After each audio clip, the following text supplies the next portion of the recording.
खानी पड़े जी। खुशामद बोरी बला। एक दफा एक इधर उधर खाना की तरह फिर रही थी। एक दरख्त पर एक कौवा पनीर का टुकड़ा मुंह में लिए बैठा हुआ था।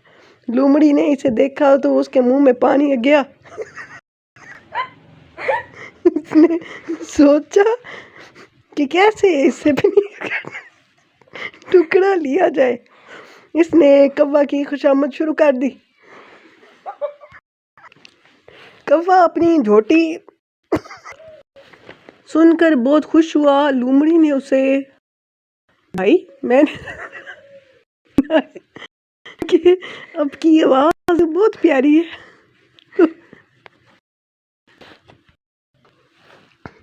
तो अब मुझे भी एक गाना